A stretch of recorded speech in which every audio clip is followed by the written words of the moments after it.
بسم الله الرحمن الرحيم. اللهم صل وسلم وبارك على سيدنا محمد وعلى آل سيدنا محمد وعلى أصحابه أجمعين. السلام عليكم ورحمة الله وبركاته. ازيكم عاملين ايه؟ وحشتوني جدا جدا من الفيديو اللي فات. معاكم أميرة في قناة زي العسل. النهاردة هنعمل مع بعض طريقة عمل الطحينة بطريقة جديدة جدا وسهلة وبسيطة وموفرة جدا جدا واقتصادية. هتجربيها وإن شاء الله مش هتبطلي تعمليها في البيت بالطريقة اللي أنا عاملاها دي. هتوفر معاكي كتير جدا جدا ومش قادرة أقولك هي حلوة قد إيه. أنا هعملها بودرة زي ما انتوا شايفين معايا، وهتتشال زي ما انتوا شايفينها كده. هحطها في علبة أو بطرمان وهتتخزن في التلاجة وتقعد معاكي شهور كمان. خليكم معانا، احنا هنروح للمكونات. معانا كوباية الا ربع سمسم، كوباية الا ربع سوداني، ومعانا كمان نص كيلو دقيق. ايوه، نص كيلو دقيق. المفروض ان هي بيتحط لها كمية كبيرة من الدقيق علشان تبقى اما تيجي تعمليها تبقى فاتحة معاكي. زي ما انتوا شايفين، معانا كوباية الا ربع سوداني، كوباية الا ربع سمسم، نص كيلو دقيق. هناخد كل المكونات دي وهنروح بيها على البوتاجاز عشان احطهم في الطاسة كده تاخد تشويحة. زي ما انتوا شايفين معايا انا حطيت السوداني، هياخد بس كده تشويحة على النار. وبعد كده هضيف له السوداني. انا عايزاهم كلهم، بس ايه، مش بحمصهم، انا عايزة اطلع الرطوبة منهم. وده سمسم ابيض مش سمسم متحمص، علشان لما احمصهم ما ياخدش معايا لون اغمق من كده. هنشوحهم زي ما انتوا شايفين على نار هادية. وهبتدي كمان بقى اروح ضايفة ليه السوداني، برضو هياخد تشويحة. طبعا الطريقة بتاعت الطحينة دي موفرة جدا في الزيت، ومش هتاخد معاكي زيت طبعا، لان دلوقتي الطحينة بقت تمنها مكلف جدا وتكلفتها طبعا عالية. دلوقتي لا، احنا هنعمل طحينة بتكلفتها قليلة جدا. يعني كل الحكاية ايه، سكة 30 40 جنيه هتعمل معاكي كمية كتيرة جدا من الطحينة وهتعيش معاكي فترة أطول. أنا حطيت دلوقتي السوداني وهشوحه تشويحتين زي ما انتوا شايفين معانا. أنا دلوقتي بضيف كمان الدقيق. طبعا أنا مش عايزة أحمصهم تحميص جامد، لأ، أنا عايزة بس أسخنهم أطلع الرطوبة منهم، علشان يعيشوا معايا فترة أطول في التلاجة. زي ما انتوا شايفين انا كده حمصتهم.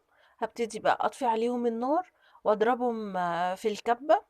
هضربهم في المطحنة العادية بتاعت التوابل، الفلفل والكمون، او اي مطحنة طبعا. هنطحنهم عفوا، هطحنهم وبعد كده ارجع لكم، لاني ايه، هياخد معايا وقت وانا مش عايزة اطول فترة الفيديو عليكم. خليكم معايا. انا دلوقتي طحنتهم زي ما انتوا شايفين، وطلع معايا زي ما انتوا شايفين خليط ناعم. وريحته بقى مش قادرة اقول لكم عاملة ازاي. هيعجبكم جدا. لو انتوا وصلتي معايا للمرحلة دي ما تنسوش تشتركوا في القناة وتفعلوا زر الجرس وتعملوا لايك وشير علشان يوصل لكم كل جديد. انا هاخد بقى من الخليط ده 3 معالق، وهضيف لهم طبعا الزيت، بس هضيف كمية زيت ايه قليلة جدا زي ما انت هتشوفي معايا.